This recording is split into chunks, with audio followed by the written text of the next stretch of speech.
You do it every day. You wake up, you follow the rules, you take the path that everyone else takes, and you never once stop to ask why that path even exists.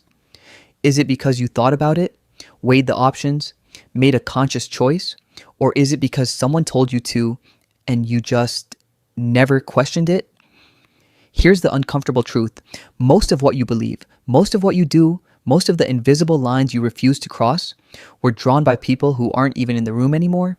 And the worst part, you don't even know it's happening. Welcome to Awaken. Let's talk about the 5 monkeys. Imagine a cage, 5 monkeys inside, a ladder in the center. At the top, bananas. Simple enough. Every time a monkey climbs the ladder, researchers drench all 5 of them with ice cold water. Every single time. It doesn't take long. The monkeys learn. One of them reaches for the ladder and the others drag it back down. Violently, they've made the connection. Ladder equals punishment, not just for the climber, for everyone. The group enforces the rule. The rule works. The water stops.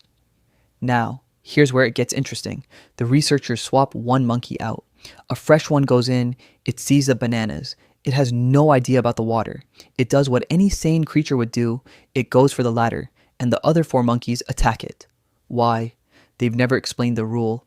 There's no language for that. They just know. You don't touch the ladder. The new monkey backs down, confused, but it learns. It joins the enforcers. Swap another monkey. Same thing. Swap another. Same thing. Keep going until none of the original 5 are left. Not a single monkey in the cage has ever been hit by cold water. Not one of them knows why the ladder is forbidden, but they still attack anyone who tries to climb it. The rule survived. The reason didn't. What just happened? A survival tactic, a rational response to a real threat turned into a mindless ritual. The threat vanished. The behavior stayed.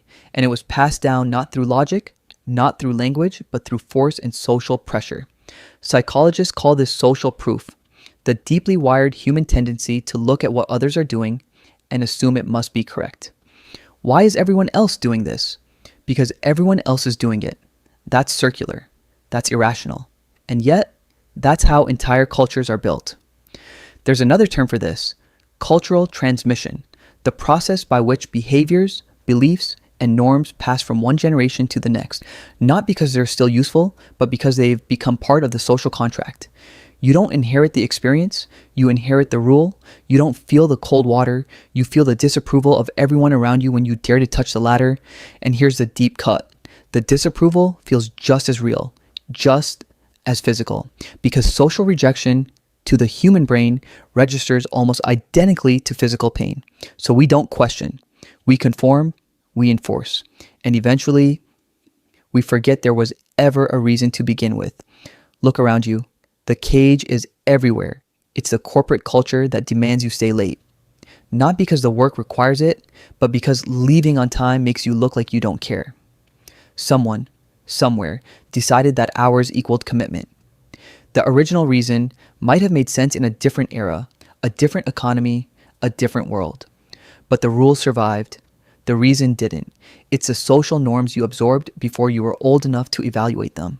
The way you're supposed to dress, the career you're supposed to want, the milestones you're supposed to hit by a certain age, degree, job, house, family, in a specific order, on a specific timeline, decided by a generation that lived in a world that no longer exists.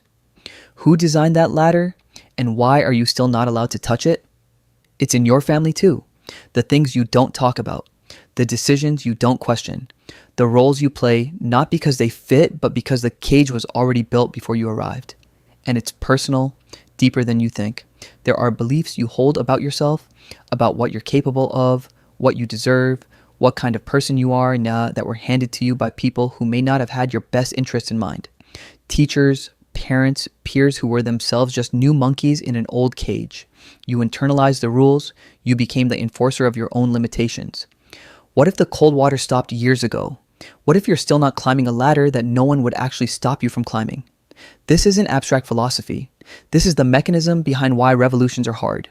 Why change feels dangerous even when the danger is imaginary. Why entire societies can hold on to systems that objectively harm them. Because the system is the social proof. because questioning it feels like touching the ladder.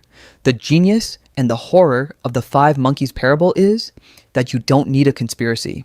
You don't need malicious intent. You just need a group of people, a rule, and enough time for everyone who remembers why to leave the room. So here's your assignment, not a thought experiment, an actual assignment.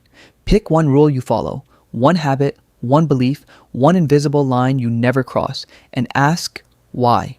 Not the answer you've always given, the real answer. Trace it back. Find the original cold water. Find the moment someone decided this was how things are done.